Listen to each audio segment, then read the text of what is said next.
은혜와 사랑이 많으신 아버지 하나님, 오늘 저희들에게 성일을 맞이해서 아버지 하나님께 예배와 찬양을 드리기 위해 이 자리에 다시 모였습니다.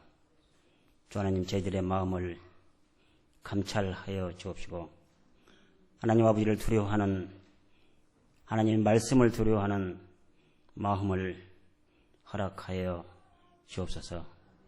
또 저희들에게 하나님 말씀을 들을 때 믿는 마음을 허락하여 주옵소서.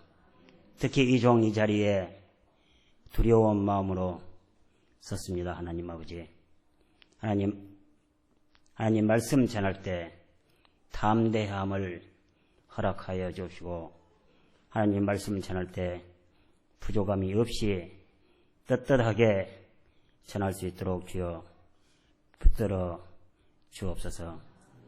감사하고 우리 주 예수 그리스도의 이름으로 기도합니다. 아멘. 아마 한남대교를 건너 다니면서 아마 모든 사람들이 위를 쳐다보면서 이쪽에 이 교회가 있다는 것을 다 인지하셨을 겁니다. 또 아침에는 많은 강사 목사님들이 얘기 오셨을 때 또 그 말씀 언급하셨을 것이에요. 저도 언젠가는 한번 이곳에 그 방문 한번 하고 싶어 했고, 그런데 또 영광스럽게도 하나님의 말씀을 전할 수 있는 자리로서 이 자리에 오게 되어서 또 아주 기쁜 마음으로 이 자리에 섰습니다. 또 오늘 이제 보니까 우리 찬양대 헌신 예배를 하기로 했는데 약간 우스갯소리를 시작하겠습니다. 저희가 신학교 다닐 때 제가 설교 과목을 이제 3학년 때 마지막 설교 과목을 들었는데, 그때 우연스럽게도 그 유명하신 구약 교수님한테서 설교 과목을 들었어요. 그런데 첫 수업 시간에 말씀하시기를 자기가 신학교 다닐 때 설교 과목에서 D학점을 맞았는데 자기가 설교를 과목을 강의한다 그래서 아주 우스갯소리로 듣겠는데, 오늘 제가 음악에 대해서 아주 미천하고 제가 다른 분야는 거의 다 해볼 수 있을 것 같은데 음악은 도저히 제가 도전할 수가 없고, 음악하는 사람들만 보면은 그 악보를 어떻게 기억하는지 하여튼 존경스럽게 생각했는데, 또 우연스럽게 또 오늘 성가대 하는데 와서 하나님 말씀을 전하게 돼서 하나님이 저희들에게 많은 신비함을 허락하여 주신다는 것을 함께 고백하고서 시작하도록 하겠습니다. 오늘 저희들이 보는 말씀은 그 이사야서입니다.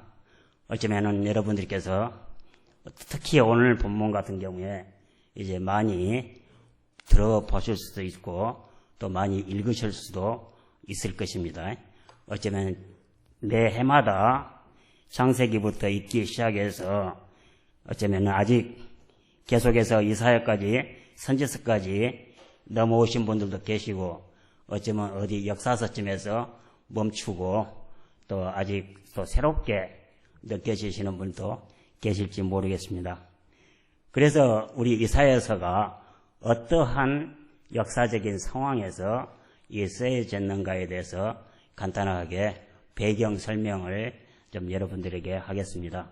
물론 여기에 계신 많은 우리의 신앙의 선배님들도 있고 신앙생활을 오랫동안 하셨기 때문에 많이 알고 계시기도 하겠지만, 또 어떤 면에서 볼 때는 좀 너무나 학구적이라 그렇게 약간 비난받지 않을까 하는 그런 염려도 하면서, 그래도 우리가 이사야 선지자가 하나님 말씀을 전할 때 어떤 상황이었을까 그걸 좀 알고 가는 게 도움이 될 것 같아서 좀 딱딱할지도 모르지만 해보도록 하겠습니다.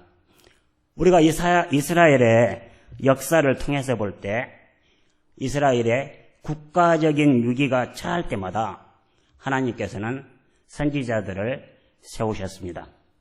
그래서 구약 시대에 나타난 선지자들은 우리가 크게 두 가지 역할을 했다고 말할 수 있습니다.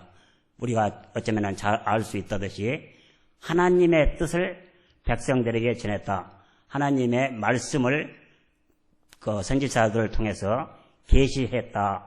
그와 같은 하나님의 뜻을 백성에게 전한 역할을 한 것과 또 둘째로는 선지자들인 현재 일어나고 있는 역사적인 사건들에 대해서 하나님의 관점에서 설명하고 해석하는 역할을 했습니다. 즉 우리들이 주변에 일어나고 있는 일들에서 이것이 도대체 무엇인가, 이 일들을 통해서 하나님께서는 어떠한 의도를 갖고 계시고 어떠한 일이 행해지기를 원하시는가 같은 것처럼 저희들의 주변에 일어나고 있는 일들에 대해서 해석하는 역할을 하였던 것입니다. 따라서 이스라엘이 처한 국가적인 위기는 하나님의 백성들에게 하나님의 뜻이 무엇인가를 갖다가 알리기 위한 좋은 기회가 되기도 했으며 또한 동시에 하나님의 백성들에게 있어서의 관점에서 볼 때는 그들이 처한 위기 상황 속에서 내가 직면하고 있는 지금 위기 상황에서 하나님이 나에게 무슨 말씀을 하고 하시려고 하는가에 대해서 다시 한번 돌아볼 수 있는 좋은 기회였습니다. 이러한 관점에서 볼 때 구약의 선지자는 모두 이스라엘이 국가적인 위기에 처했을 때 등장하고 있습니다. 여러분들 소신지서에 나오는 12 선지자들과 또 대선지서의 4 선지자들, 또 책을 쓰지 않은 많은 나다니엘 선지자라든가 엘리야 선지자라든가 엘리샤 선지자처럼 그와 같은 많은 선지자들이 있지만 여러분들이 다시 한번 회상해 보실 것 같으면은 그들이 항상 국가적인 위기에 처했을 때 그들이 등장했습니다. 우리가 책을 쓴 선지자들만 본다고 할 것 같으면 그들은 이스라엘의 국가적인 위기, 즉 북왕국 이스라엘이 주전 722년에 망했을 때 우리가 다 알다시피 아주 국가적인 위기 상황이죠.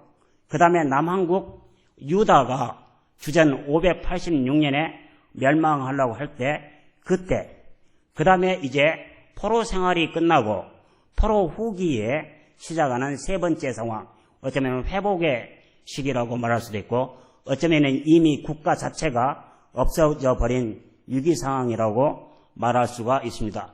다시 말해서 주전 800년 전부터 주전 한 500년에 이르기까지 일어나고 있는 많은 이스라엘이 처한 위기 상황 속에서 이스라엘은 바빌론과 아수르와 애국과 같은 강대국 사이에서 많이 정치적으로 어려움을 당하기도 했고 또한 백성들도 그 정치적인 위기 상황이 가져온 그 경제적이라든가 사회적인 어려움으로 많은 그 고난을 겪었던 시기입니다. 선지자들은 위기의 때에 이스라엘 백성들에게 하나님의 말씀을 전했습니다. 그와 같은 위기는 어떤 위기였냐면 역사적으로 또한 정치적인 위기일 수도 있었고 도덕적인 위기이기도 했습니다. 그래서 선지자들은 백성들에게 하나님의 뜻을 따르기를 요구했고 또 어쩌면은 따르기를 요구했으며 그렇기 때문에 위기가 없었다면은 선지자에 대한 요구도 없었을 것입니다. 실제로 선지자들이 나타난 중요한 역사적인 사건들을 지금 조금 전에 말씀드렸듯이 그 세 시기에 일어났고 첫 번째 722년 주전 북왕국 이스라엘이 멸망하려고 할 때 우리가 잘 알고 있는 호세아라든가 아모스라든가 미가라든가 이사야 선지자가 그때 활동하였습니다. 그래서 그때 경제적으로 어쩌면은 좋은 상황에 놓여 있었으나 아수르라는 강대국이 힘을 행사하기 시작함으로써 국가적인 위기에 처하게 되고 궁극적으로는 20, 30년 후에 주전 722년에 북왕국 이스라엘이 멸망했습니다. 또 586년 상황 같은 경우에는 스바냐라든가 에레미야라든가 하박국, 나훔, 에스겔, 오바디아 같은 선지자들이 그때 활동했고 그 시기에 이 책들이 쓰여졌는데 아까도 말씀드렸듯이 586년이라는 시기는 남왕국 유다가 멸망하는 시기입니다. 어쩌면 722년과 586년은 한 150년밖에 안 되는 시간입니다. 이스라엘 백성들은 수없이 북왕국 이스라엘이 왜 멸망했는가에 대해서 끊임없이 들었을 것입니다. 그의 선지자들을 통해서 듣기도 하고 제사장들을 통해서 듣기도 하고 그들의 조상들, 아버지, 할아버지들을 통해서 들었습니다. 우리가 열왕기하 17장을 볼 것 같으면 이러한 내용들이 나옵니다. 이스라엘이 왜 멸망했는가에 대한 역사가의 답은 이스라엘 백성들이 여호와 하나님을 저버리고 우상을 섬겼기 때문에 지금 북왕국 이스라엘이 멸망했다고 열왕기하 17장은 기록하고 있습니다. 그런데 그 사실을 남왕국 유다도 수없이 들었을 텐데 그와 같은 역사적인 사건은 남왕국 유다 백성들에게 있어서 기억 속에서 점점 사라지게 되고 결국은 그들 또한 북왕국 이스라엘이 당한 것과 같은 운명을 맞이하게 되고 결국은 북왕국 이스라엘, 남왕국 유다, 선민 이스라엘 국가가 이 세상에서 사라져버리게 되는 상황에 놓이게 되었습니다. 이스라엘 백성들에게 있어서 이와 같은 상황은 정체성의 위기에 해당됩니다. 우리가 잘 알고 있듯이 이스라엘 백성들이 선민 이스라엘이 아닙니까? 선민 이스라엘이라고 했을 때 여러분이 제일 먼저 생각할 수 있는 게 무엇입니까? 여호와 하나님이십니다. 그리고 이스라엘 성도 이스라엘입니다. 우리가 성도 예루살렘입니다. 우리가 성도 예루살렘이라고 할 때 우리가 기억할 수 있는 것은 무엇입니까? 왜 성도라고 합니까? 그곳에 성전이 있기 때문에 그곳 예루살렘이 성도 이스라엘이 됩니까? 그렇다면 성도 이스라엘의 성전의 중요성이 뭡니까? 성전은 하나님이 임재하시는 곳이 성전입니다.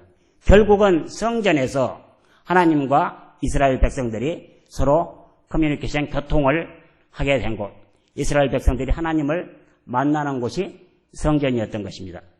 그렇기 때문에 성전은 절대 멸망할 수 없을 것이라고 굳게 믿어 있었고 또 우리가 잘 알듯이 다윗 언약을 통해서 저희들에게 주신 언약이 무엇입니까? 다윗에게 주신 언약이 뭡니까?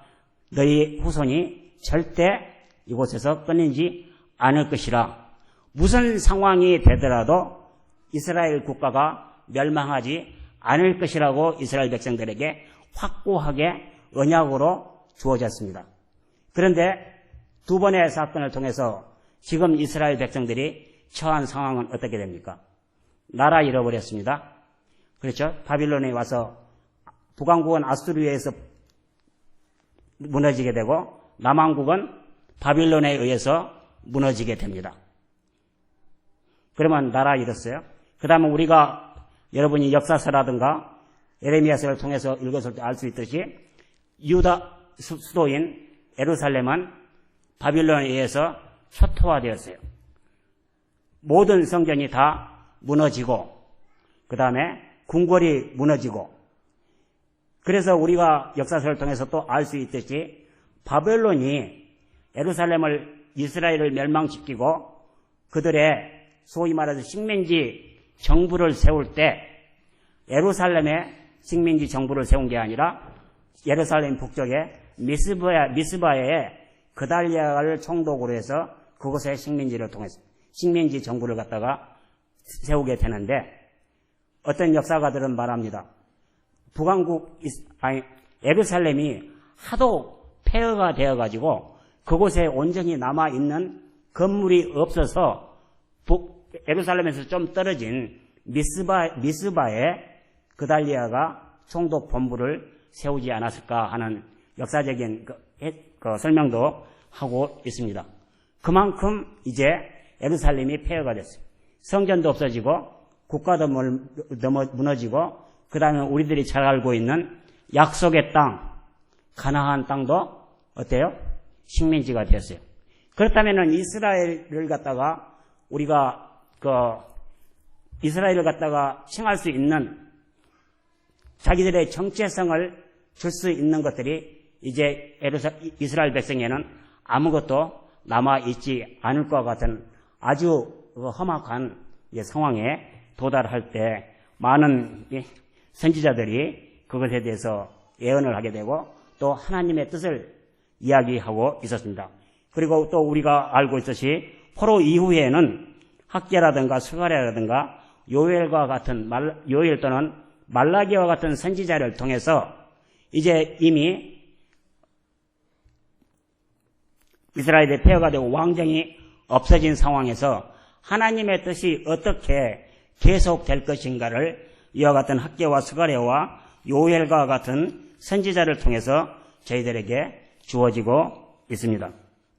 우리가 다시 말씀드렸듯이 이스라엘이 위기 상황에 처했을 때 하나님께서 그의 종 선지자들을 보내셨다고 하고 또 우리가 성경을 읽음으로써 또 많이 인지했듯이 이스라엘 백성들이 하나님 말씀 듣기에 순종하지 않았다.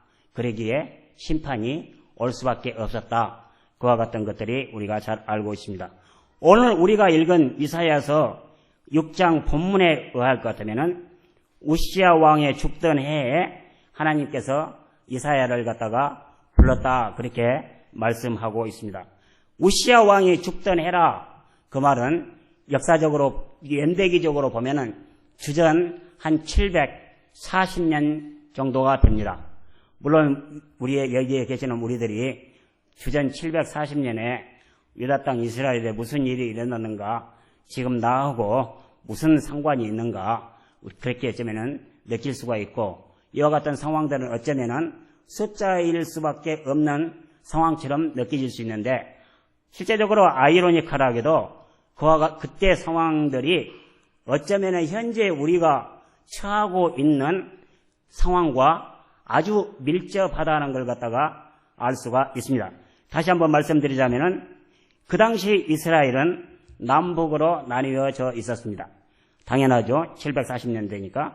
그 다음에 북왕국 이스라엘은 사마리아에 수도를 두고 있고 남왕국 유다는 예루살렘에 수도를 두고 있었습니다.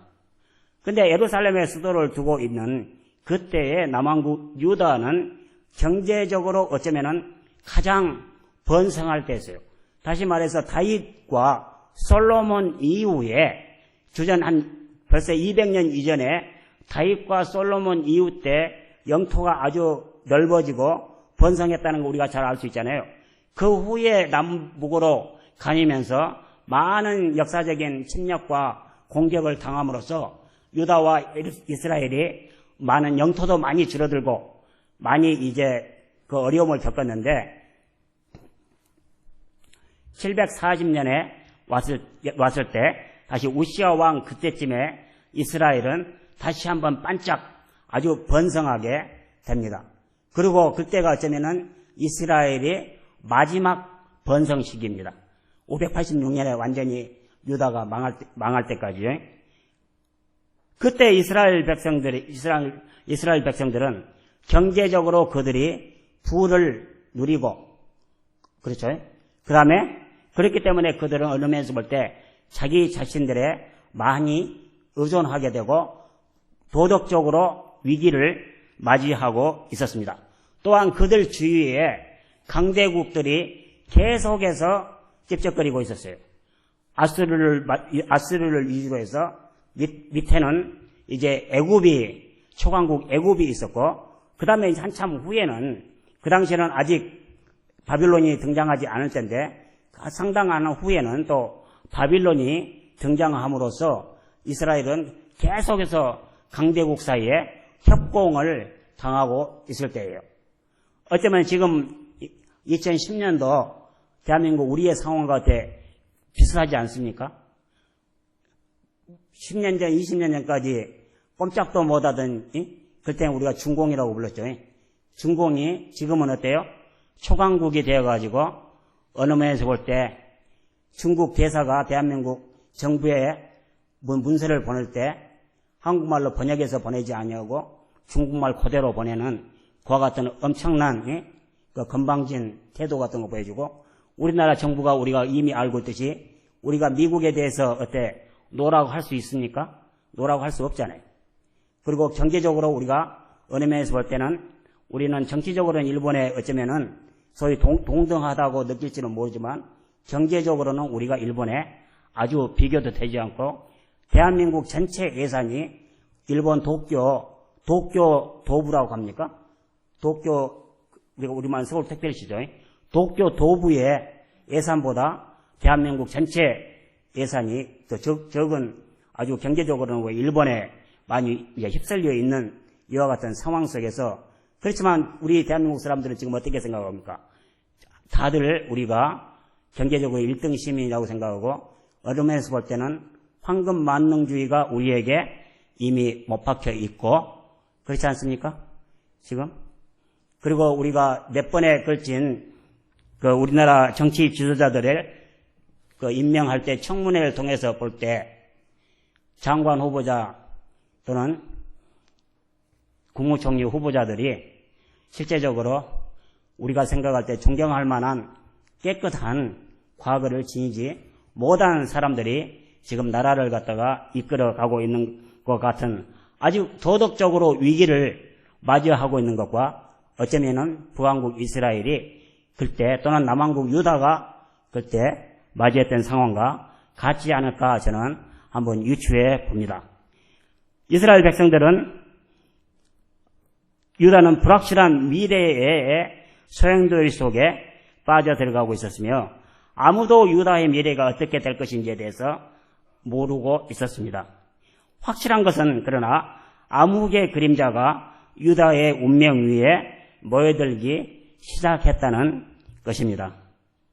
오늘 이사야서 6장에서 읽은 본문에서 볼 때 이러한 불확실한 시대에 하나님께서는 선지자 이사야에게 특별한 비전을 보여주셨습니다.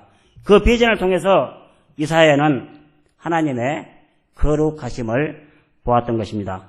6장 1절은 이렇게 기록하고 있습니다. 내가 본즉 주께서 높이 들린 보좌에 앉으셨는데 그 옷자락은 성전에 가득하였고 라고 이야기하고 있습니다.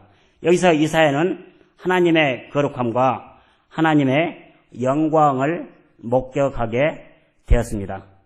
이사야는 하나님에 대한 경외심으로 가득 차서 이사야는 외칩니다. 거룩하다 거룩하다 거룩하다, 만군의 여호와여 그 영광이 온 땅에 충만하도다라고 3절은 기록하고 있습니다. 어쩌면 우리가 이사야서의 신학이 무엇일까? 어쩌면 이사야서의 가장 중요한 주제가 무엇일까라고 할 때 많은 신학자들이, 구약학자들이 이렇게 이야기합니다.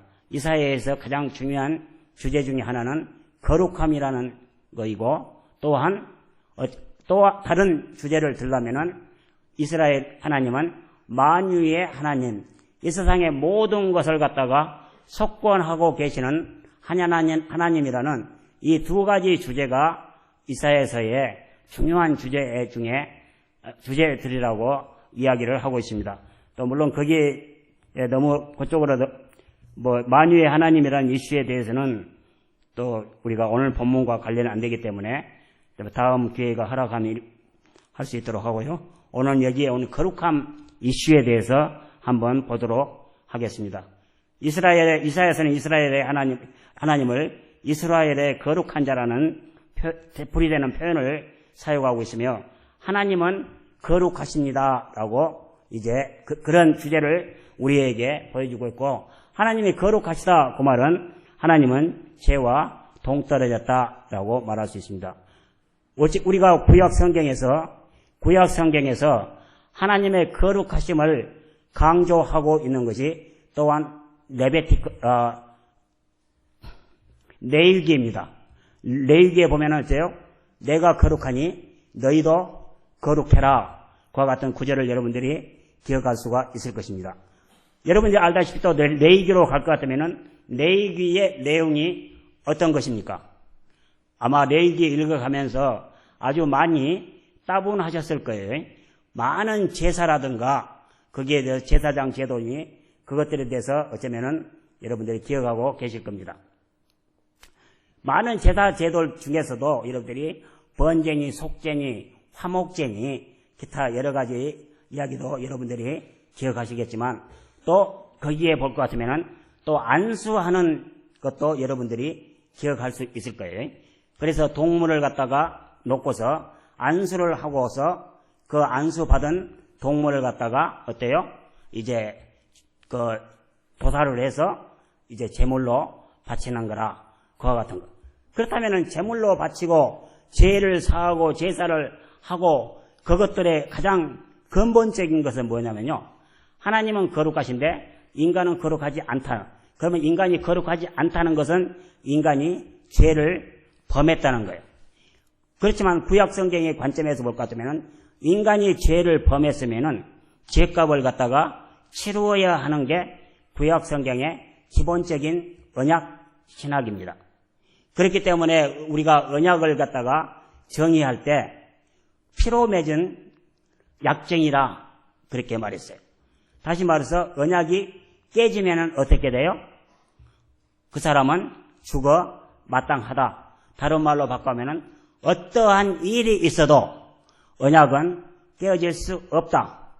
그게 한편으로는 우리 인간적인 관점에서 볼 것 같으면 우리 인간이 하나님이 저희들에게 주신 율법, 하나님의 뜻을 어떠한 상황이 되어도 지켜야 한다는 게 우리 인간적인 관점이고, 그렇다면 다른 관점에서 하나님의 관점에서 볼 것 같으면 하나님과 인간이 언약을 맺었기 때문에 하나님에서는 어떠한 일이 있어도 하나님께서는 하나님의 선민 이스라엘을 갖다가 버리지 않겠다는 거예요.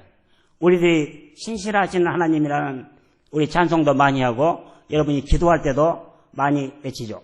신실하신 하나님이라는 뜻이 무엇입니까? 신실하신 하나님이라는 것은 언약을 맺은 하나님, 그 하나님이 이스라엘 백성을 어떠한 상황 속에서도 버리지 않겠다는 거예요. 우리가 어떠한 어려운 상황이 있든지, 우리가 어떠한 어느 면에서 볼 때 포기할 수밖에 없는 상황, 내가 녹다운된 상황에 있을 때도 하나님께서는 우리를 버리지 않겠다. 그것은 하나님께서 우리를 지켜주시는 것은 우리가 어떠한 하나님으로 하여금 마땅히 받을 어떠한 무슨 잘한 게 있어서가 아니에요.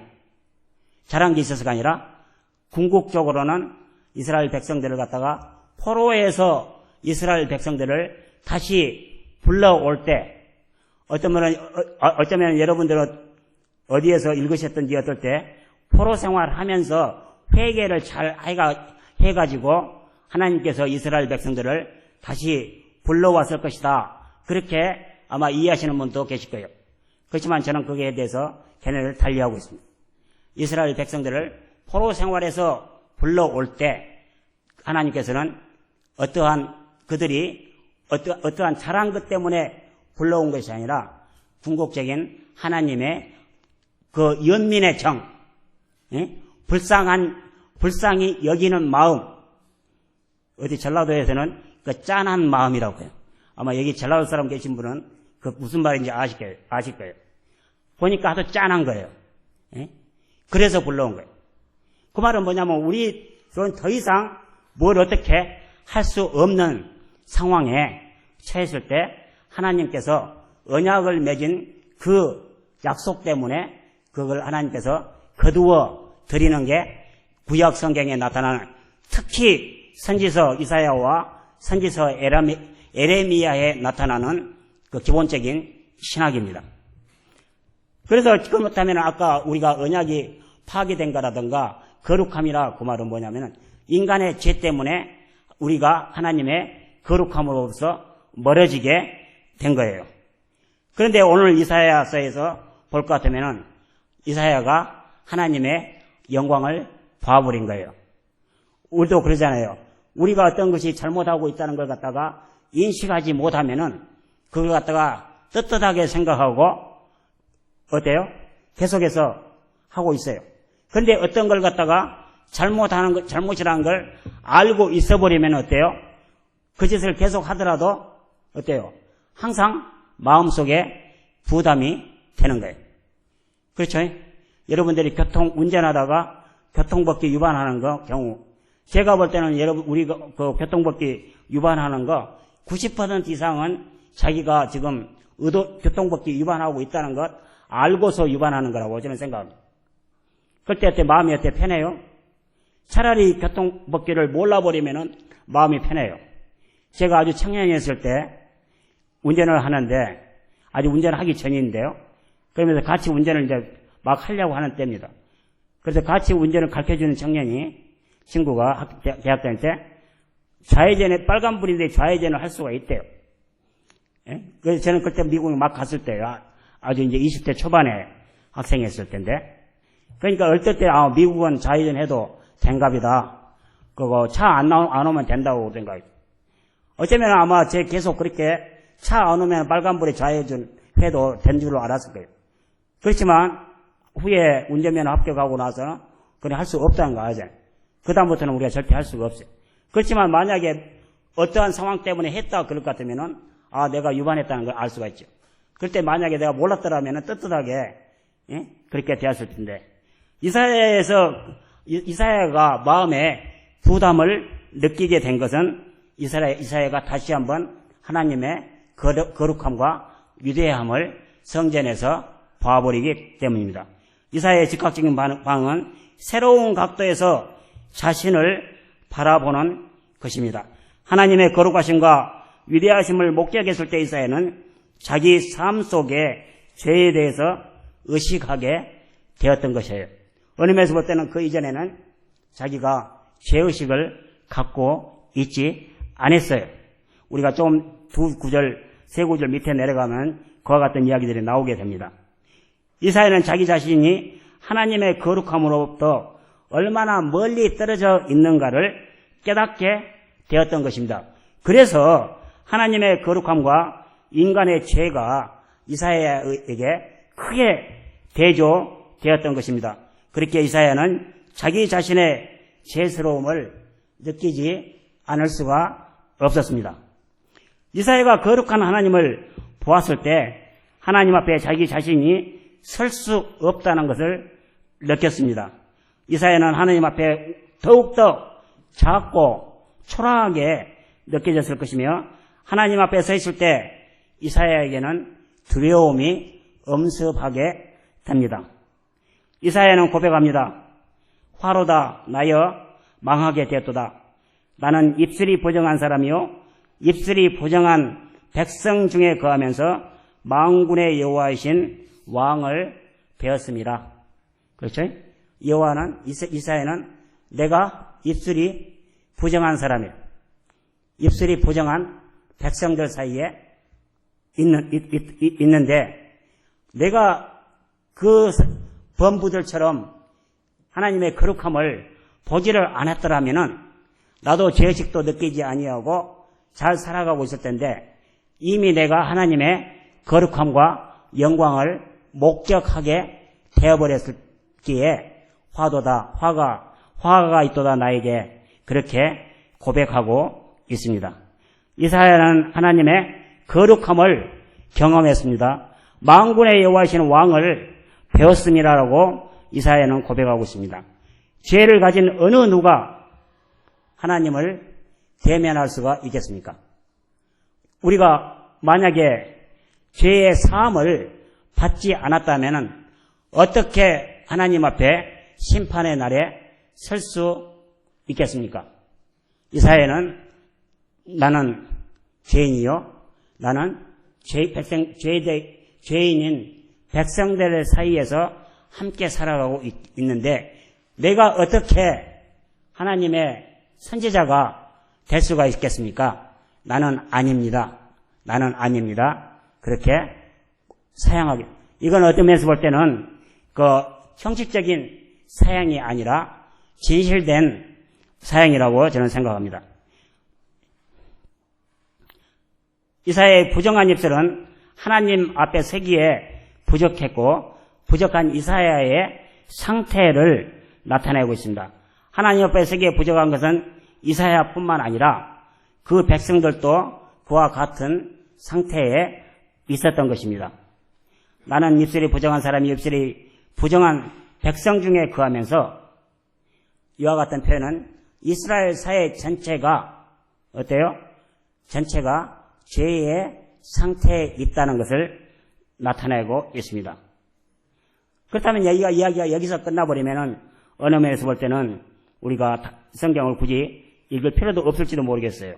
그렇지만 계속해서 우리가 볼 수 있는 것은 이사야가 본 하나님의 환상은 자신의 유죄를 증명하고 또 하나님의 거룩함을 보았을 때 이사야에게는 어느 면에서 볼 때 희망이 없어 보입니다. 그렇잖아요. 하나님 앞에 설 수도 없는 사람인데 심판에서 어떻게 자유스러울 수가 있겠습니까? 이사야는 스스로 어떻게 할 수 없는 상태에 이릅니다. 상황이 이사야에게 절망 상태처럼 느껴졌을 때 이사야는 자기 자신의 무슨 능력으로부터가 아니라 하나님으로부터 희망을 갖게 됩니다. 이사야가 하나님 앞에서는 자신의 미천함을 인정했을 때 하나님께서는 이사야를 심판하지 아니하고 도리어 정화시켜 줍니다. 하나님께서 주도권을 잡고서 이사야를 깨끗하게 하여 주었던 것입니다.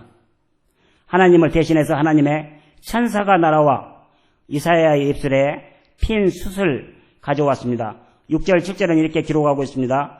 때에 그 서랍의 화가 와저로 단에서 취한 바 핀 숯을 손에 가지고 내게로 날아와서 그것을 내 입에 대며 가로되 보라 이것이 내 입에 닿았으니 내 악이 제하여졌고 내 죄가 사하여졌느니라 라고 말하고 있습니다.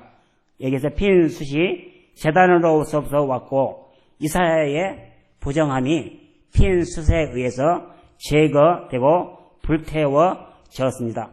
핀 숯은 이사야의 영적 상태인 죄에 대해서 용서와 화해를 상징하고 있는 것입니다. 스랍이 선언합니다. 계속해서 보라 이것이 내 입에 닿았으니 내 악이 제하여졌고 내 죄가 사하여졌느니라 라고 말하고 있습니다. 이것이 우리가 가질 수 있는 하나님의 커다란 위로의 말씀입니다.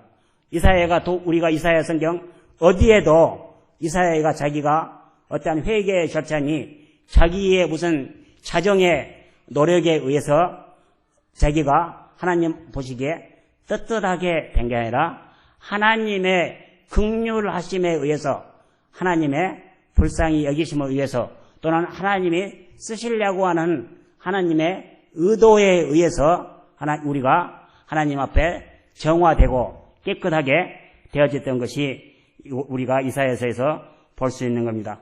이사야의 부정함이 하나님의 은혜에 의해서만 하나님의 주권적인 구속에 의해서 이루어졌던 것입니다.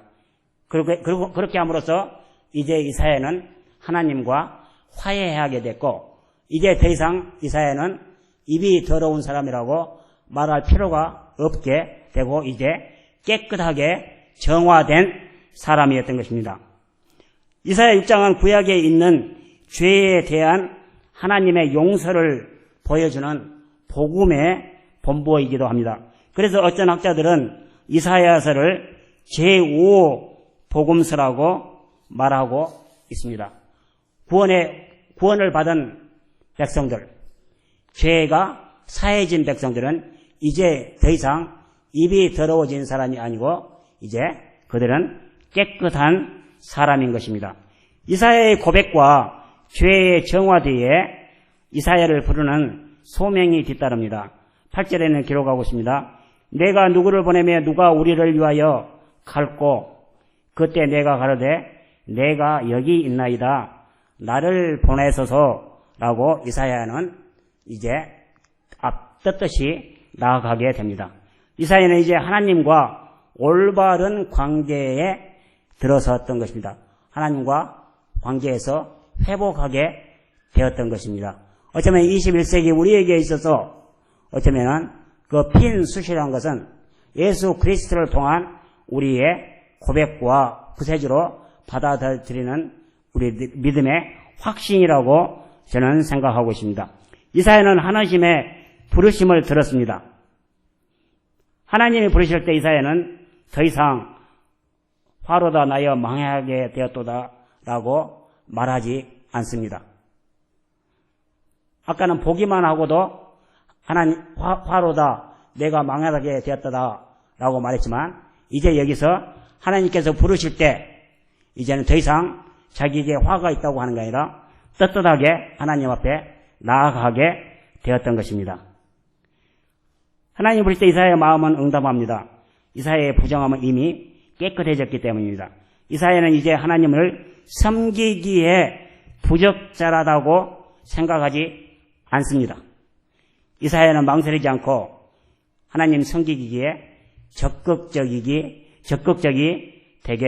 적극적으로 되게 됩니다.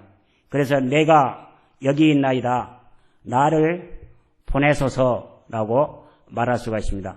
어쩌면 21세기에 사는 우리 모두들, 비록 오늘이 성가대 헌신 예배라고 할지라도 우리 모두가 믿는 자로서 이제 하나님 앞에 섰을 때 우리의 믿음의 예수 그리스도를 통한 믿음의 구원의 확신으로 우리가 깨끗해진 사람이고 하나님 보시기에 합당한 사람이고 이제 우리가 나아갈 것은 이사야가 선지자가 했듯이 주여 하나님 내가 여기 있나이다. 저를 사용해 주십시오. 나를 쓰십시오. 라고 담대하게 나아가는 거라고 생각합니다.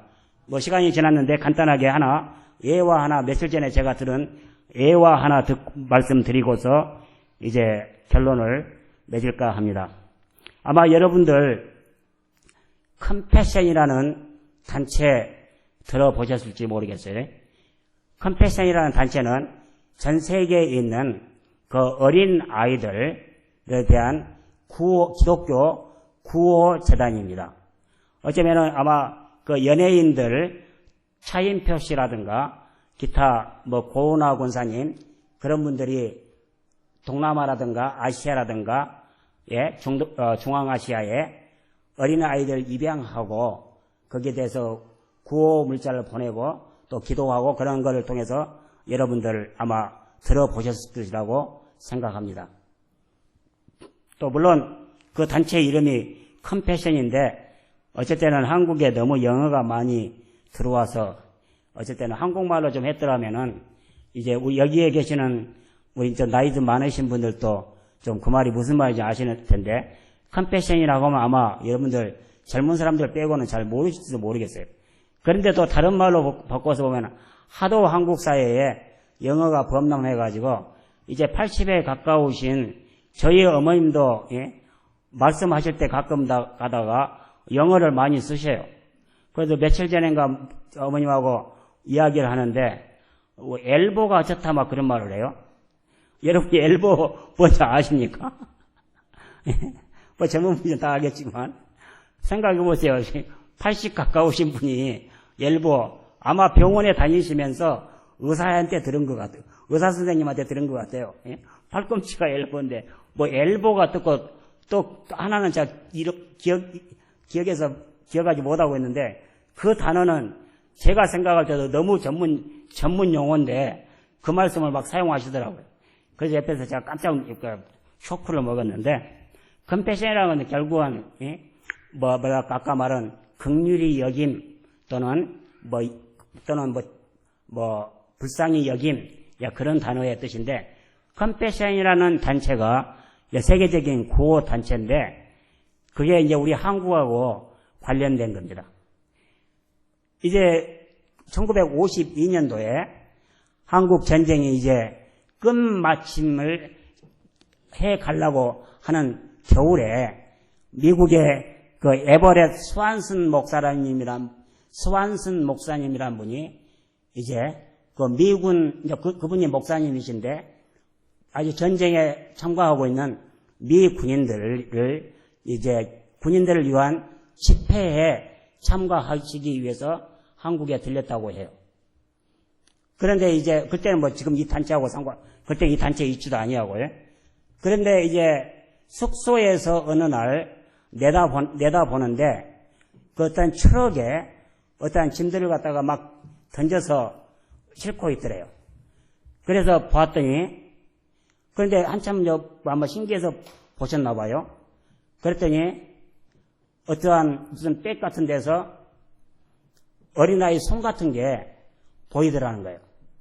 그래서 깜짝 놀래가지고 밑에 내려가가지고 말했다는 거예요. 지금 어린아이 손 같은 거 봤다. 그 멈춰라, 이거 한번 찾아보자. 그랬더니 그 인부들이 하는 말이, 우리 다 알고 있다, 이거예요. 지금 우리가 그 트럭에다가 막 싣고 있는 게 뭐인 것처럼 생각되냐. 그런데 그게 다 어린애들 시체라는 거예요. 이게 겨울에 1952년 아마 모르겠습니다. 겨울이라고 했으니까 한 12월쯤 되지 않았을까요? 전쟁이 이제 막 끝나는 과정이라고 했으니까. 그때 먹을 거 없이 굶어 죽은 어린아이들의 시체가 다 그거였다는 거예요. 그분이 이제 집회 끝나고 나서 본국에 돌아갔어요. 그런데 우리 이사야가 하나님의 거룩함과 영광을 안 받더라면 속이 변했을 텐데, 한국에 있을 때 본 그것 때문에 마음에 계속해서 번민이 온 거예요. 그 어린아이들에 대해서 마음이 편하지 않은 거예요. 그렇게 해서 시작된 게 결국은 처음 조금씩 돈 못 따서 시작해서 소위 컴패션이라는 기관을 갖다가 설립하게 되고, 어린아이들 구호단체에 계속해서 돈도 보내고 기도도 하고 하게 되었다고 합니다. 그 후로 이제 한국의 첫째 대상은 한국이었죠.